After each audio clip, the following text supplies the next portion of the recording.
अहो ऐका ना, नवीन वर्ष येत आहे आणि सगळेजण कुठे ना कुठे फिरायला जातात.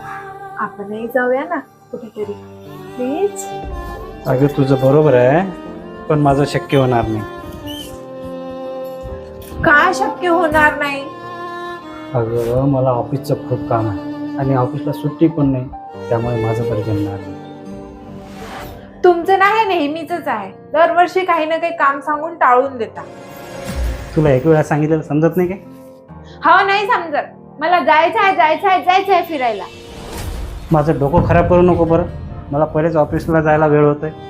हे काय चालू आहे तुमचं? निघले सुटले की नुसतं भांडणच करत राहता. हे बघा ना आई, मी यांना नवीन वर्षानिमित्त बाहेर फिरायला जायला सांगितलं, पण हे नाहीच म्हणतात. हे बघ बेटा, तू रात्रंदिवस काम करतो, कोणासाठी करतो आणि कशासाठी करतो? अगं आई, तुमच्यासाठी, कुटुंबासाठी, कोणासाठी करणार आहे? मग एक गोष्ट लक्षात ठेव, पैसे कमावून कुटुंब सुखी होत नाही. त्यांना वेळ हवा असतो, त्यांना प्रेम हवा असतो. नवीन वर्ष रोज रोज येतो का? मग काय झालं, एक दिवस सुट्टी काढून फिरायला नेलं तर? नवीन वर्षाची सुरुवात जर चांगली झाली तर पूर्ण वर्ष चांगला जातो.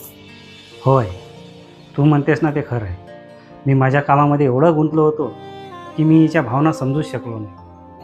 तर आज मला कळतंय की कुटुंब सुखी ठेवायला फक्त पैसाच जरुरी नाही, तर कुटुंबाला वेळसुद्धा द्यावा लागत असतो. तर मग जाऊया ना आपण फिरायला. हो बिलकुल, मी आजच ऑफिसला जाऊन 2 दिवसाची सुट्टी घेतो. खुश?